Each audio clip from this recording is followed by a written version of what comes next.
Cycle expedition में भाग लेने वाले साथियों, यहाँ उपस्थित सज्जनों एवं प्यारे बच्चों, जैसा आप सभी लोगों को पता है, आज गंगानगर से लेकर के हिंदूमल कोट तक एक साइकिल रैली की गई करीब 30 किलोमीटर की, जिसमें काफ़ी लोगों ने बहुत बढ़ चढ़ के भाग लिया। पूरे गंगानगर को, शहर को ही नहीं, पूरे गंगानगर जिले को ही नहीं, बल्कि एक तरीके से देखा जाए तो हमने क्रॉस बॉर्डर पाकिस्तान को भी एक स्पष्ट संदेश दिया है कि गंगानगर की जो जनता है वो नशे के बिल्कुल विरुद्ध है। खास करके जो जागरूक लोग हैं वो लोग हमेशा से हर मुहिम में साथ दे रहे हैं, इसमें भी बहुत बढ़ चढ़ के साथ दिया। तो इसके लिए आप सभी लोगों का सर्वप्रथम बहुत बहुत धन्यवाद। आप लोग आए, आप लोग जुड़े, आप लोगों ने एक मैसेज दिया। मैं ये उम्मीद करता हूं कि ये मैसेज लगातार चलता रहेगा, लगातार जारी रहेगा। ये आप सभी को पता है कि गंगानगर में नशा एक बहुत बड़ी समस्या हो गई है। हमारा जो यूथ है वो इससे बहुत एक तरीके से गिरफ्त में आ गया है। कोई भी व्यक्ति, किसी से भी हम बात करते हैं, यहाँ पर किसी भी प्रबुद्ध जन से बात करते हैं या इवन बाहर के लोगों से भी बात करते हैं, तो वो एक जो मेन समस्या, मुख्य समस्या गंगानगर की बताते हैं वो ये है कि यहाँ पर नशा का बहुत ज्यादा प्रकोप है। इसमें जो हमारी तरफ से, प्रशासन की तरफ से एफर्ट किया जाता है वो एक एफर्ट का एक पार्ट है। आप लोगों की सहभागिता की बहुत ज्यादा आवश्यकता है इसमें। जब तक कि आम जन इसमें नहीं जुड़ेंगे, बहुत ही एक्टिव होकर के सक्रिय रूप से नहीं जुड़ेंगे, तब तक ये मुहिम कितने भी एफर्ट कर लिया जाए, इस मुहिम को हम सक्सेसफुल नहीं बना सकते हैं।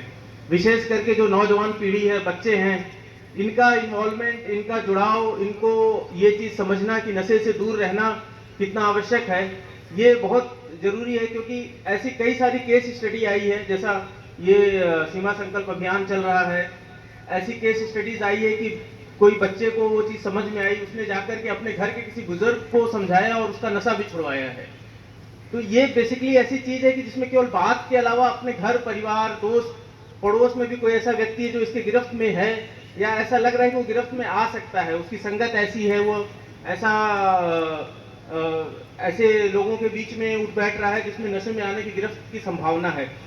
इनिशियल स्टेज पर बहुत आसान होता है ऐसे व्यक्ति को समझा करके वापस उसको मेन स्ट्रीम में लाना, क्योंकि जो खास करके जो मेडिकेटेड नशा है, ड्रग्स है, ये हमारे दिमाग को हाईजैक कर लेता है।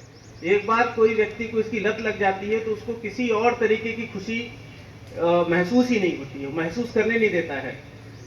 ड्रग्स बेसिकली आपको इस तरीके से दिमाग को कंट्रोल करता है कि वो ये कहता है कि केवल और केवल एक ही चीज दुनिया में है जिससे आपको किसी भी तरीके की प्रसन्नता मिलेगी। और आदमी फिर मजबूर हो जाता है कि उसको सब कुछ समझते हुए भी वो मजबूर हो जाता है कि उसको वापस से ड्रग की तलब ऐसी लगती है कि वो अपने आप को कंट्रोल नहीं कर पाता है। और अपने जीवन में नॉर्मली जो अन्य तरीके की खुशियां हैं, अन्य तरीके की जो हैप्पीनेस है कि हमारा दोस्त ने अच्छा किया, मैंने ये अच्छा अचीव किया, आज मैंने ये खेल खेला तो मुझे अच्छा लगा, या कुछ अच्छा भोजन किया अच्छा लगा मुझे, या कई बार जैसे साइकिल चला करके कई लोग आए तो लोगों के चेहरे पे प्रसन्नता थी। कोई किसी को कला की समझ है तो उसको गाने सुन के प्रसन्नता मिलती है। इस तरीके की बहुत अलग अलग चीजें होती है जिसमें आदमी को प्रसन्न होने का मौका मिलता है, खुश रहता है। जो ड्रग्स है वो ये सारी चीज खत्म कर देता है आपके जीवन से। वो केवल आपको नहीं खत्म करता, सबसे पहले तो आपकी जो खुशी है उसको खत्म कर देता है, उदाहरण कर देता है। आपको समझ में नहीं आता है, जो भी नशा करता है उसको ये समझ में नहीं आती ये क्या हो, उसको लगता है बस एक ही जरिया बचा है जीवन में जिससे मुझे कुछ प्रसन्नता मिल रही है, और वो जरिया ऐसा होता है जो उसका नाश ही करता है। इसलिए बहुत जरूरी है कि इसकी चपेट में आने की जो संभावना है उससे भी दूर रहें।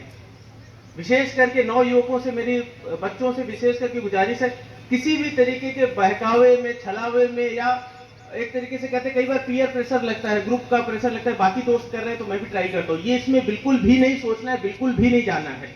एक बार आप उस गिरफ्त में आ गए तो उससे छूटना बहुत मुश्किल है। आप लोग लगभग रेगुलरली समाचार पत्रों में पढ़ते आ रहे होंगे, आप लोग देखते हो कि कोई नेशनल लेवल का प्लेयर है वो नशे की गिरफ्त में आ गया, फिर इतना ज्यादा गिरफ्त में आ गया कि अल्टीमेटली उसका ओवरडोज की वजह से डेथ हो गई। कोई बहुत अच्छा व्यक्ति है, इंजीनियर बन गया, बहुत अच्छी नौकरी कर रहा है, बट वो नशे की गिरफ्त में आ गया, उसके बाद उसका जीवन खत्म हो गया। बहुत ही अच्छे अच्छे बच्चे जिनमें अच्छा पोटेंशियल होता है, जो बहुत अपने जीवन में बहुत कुछ अचीव कर सकते हैं, वो मात्र एक चीज की वजह से उनका जीवन खत्म हो जाता है। और ये आप समझिए, उनका जीवन केवल अकेले नहीं खत्म होता है, उनके माँ बाप का, उनके परिवार का, उनके साथ पूरे जीवन भर ये चीज लगा रहता है कि मेरा एक बच्चा था जो कि इस तरीके से चला गया। तो मैं आप लोगों से पुनः आह्वान करता हूं, इससे हमें बिल्कुल दूर रहना है।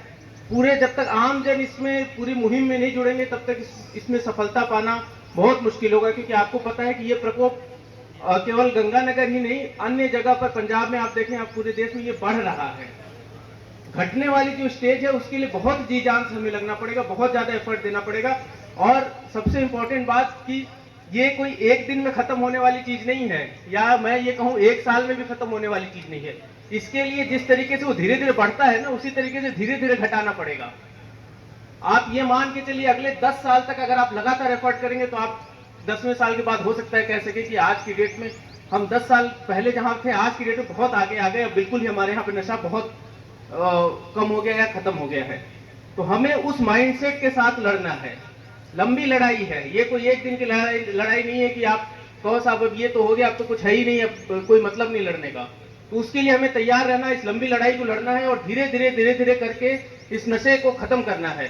मैं उम्मीद करता हूं आप लोगों का ये साथ लगातार पुलिस के साथ, प्रशासन के साथ बना रहेगा और गंगानगर से हम नशे को दूर करके रहेंगे। धन्यवाद। जय हिंद, जय भारत। Thank you sir. इस मंच से आपको ये बताते हैं कि हमारे प्रशासन ने जो संकल्प लिया है इसको इसके लक्ष्य तक जरूर पहुंचाएंगे। क्यों आप सब